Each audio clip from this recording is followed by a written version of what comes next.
इस माध्यम से। नमस्कार साथियों, जैसा कि हमारे किसान कांग्रेस के जिलाध्यक्ष ओम प्रकाश जी ने आप लोगों को अवगत कराया, वर्तमान सरकार चाहे केंद्र की हो चाहे प्रदेश की हो, इसकी किसान विरोधी नीतियों के परिणाम वर्तमान में किसान झेल रहा है और उस वेदना को अभिव्यक्त करने हम सब यहाँ आए हैं। आप सबके साथ संवाद करके इसी वेदना को अभिव्यक्त करना चाहते हैं। जब भी किसानी की बात होती है, जब भी महंगाई की बात होती है, जब भी बेरोजगारी की बात होती है, तो किसी न किसी धार्मिक मुद्दे को वर्तमान सरकार ला देती है।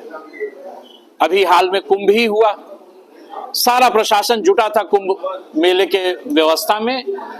सारी व्यवस्थाएं एक तरफ से सेकंड कैटेगरी में चली गई थी।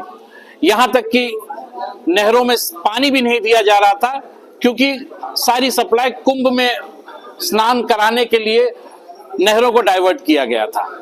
सब कुछ स्वागत है, सब कुछ अच्छा है, परंतु इस सारी कुंभ मेले की आबो हवा में किसान की पीड़ा को पूरी तरह से सरकार ने नजरअंदाज किया। उदाहरण के तौर पर यहीं ले लीजिए, आप सबके सामने यहीं बैठे हैं राकेश पांडे जी। ये गए थे कुंभ मेला में नहाने के लिए, किसान परिवार से, उस गांव से ही 8 परिवार गए थे और वहां कुंभ मेले के हादसे में इनकी अर्धांगिनी का स्वर्गवास हुआ। आज तक सरकार ने स्वीकारा नहीं है कि ऐसा कोई हादसा हुआ।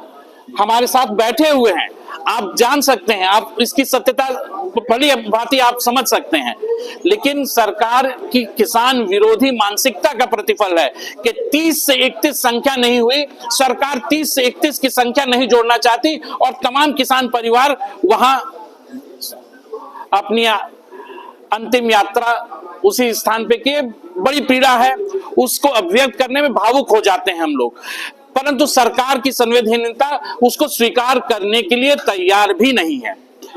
अब ये तो बात आई कुंभ मेले की और वहां पे किसानों की क्या स्थिति थी उसके बारे में। अब इसी जनपद के यहां आप सबके बीच में पंत स्टेडियम है। आप सब अवगत होंगे कि पंत स्टेडियम पर किसान परिवार के जो छात्र यहाँ पे जनपद में आते हैं, पढ़ते हैं, वो आर्मी की ट्रेनिंग, पुलिस की ट्रेनिंग के लिए अमूमन अपना शारीरिक जो क्षमता है उसको अंदाजने के लिए, उस दक्षता को तीखा करने के लिए वहां एथलेटिक सारी व्यवस्था में दौड़ते हैं। अपने आप को उस खेल कूद से जोड़कर अपने आप को तैयार करते हैं फौज की भर्ती के लिए।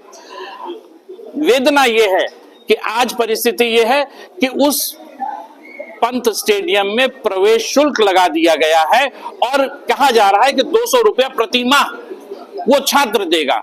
और आप ये देखिए तो ये एक सर्कुलर है जो इनका प्रशासन का है, और इस सर्कुलर में इन्होंने जिस तरह से शौकिया रूप से स्वास्थ्य लाभ लेने के लिए लोगों को जितना पैसे का शुल्क रखा है, सेम रेट 200 रुपया प्रति माह, जो ये कह रहे हैं कि शौकिया रूप से स्वास्थ्य लाभ लेने हेतु वकील, व्यवसायिक, इंजीनियर को 200 रुपया प्रति माह देना पड़ेगा। इसी तरह से इसी कैटेगरी में ये 18 वर्ष के ऊपर आयु के जो छात्र हैं उनसे भी 200 रुपया लेना चाह रही है। कहां से ये संभव हो पाएगा? एक तो बड़ी मुश्किल से किसान परिवार के लोग अपने बच्चों को पढ़ाते हैं, फीस देते हैं, हॉस्टल की बोर्डिंग की फीस खर्च करते हैं, और उसके बाद अगर शारीरिक व्यायाम करना हो तो उसके लिए भी 200 रुपया प्रति माह दें। खेद है। अगर इसी तरह से जन सुविधाओं का बाजारीकरण हुआ तो कहां जा रहे हैं हम? क्या ये जन सुविधाओं के बाजारीकरण के प्रतिफल में किसान परिवार रोजगार से वंचित नहीं हो जाएंगे? अगर ये चाह रहे हैं कि किसान सिर्फ किसानी ही करे, बेरोजगार रहे और किसानी से ही जुड़ा रहे, तो वो भी करना संभव नहीं हो पा रहा है। जैसा कि आप सब देख रहे होंगे कि अभी इन्होंने पीएम कुसुम योजना लाई है, और पीएम कुसुम योजना में निजी जो विद्युत के कनेक्शन है सिंचाई के, उसको ये लोग सोलराइज कर रहे हैं।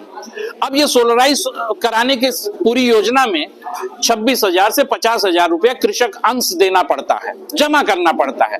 और वो जमा करने के बाद आज परिस्थिति ये है कि वो पूरा सोलर प्लांट तब तक चलता है जब तक कि बिजली रहेगी।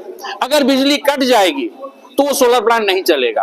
कारण क्या है? कारण सिर्फ इसलिए है कि 1,500 रुपए की VFD आती है। VFD एक ऐसा उपकरण है जो ये संभव कर पाता है कि अगर लाइन रहे या न रहे, सूरज की रोशनी रहेगी तो ट्यूबवेल चलेगा, जब तक सूरज की रोशनी रहेगी तब तक सिंचाई का काम हो सकेगा। वो 2,500-2,700 रुपए का VFD सरकार अपनी योजना में सम्मिलित नहीं की है। क्यों नहीं की है? अडानी जी का सोलर प्लांट तो है उसमें, अडानी जी के अन्य उपकरण तो है उसमें, पर चूंकि वो VFD अडानी जी नहीं बना रहे हैं तो उस योजना में है ही नहीं। और परिणाम क्या है? परिणाम यह है कि वो सारे सिंचाई के ट्यूबवेल तब तक ही चलेंगे जब तक कि विद्युत प्रवाह रहेगा।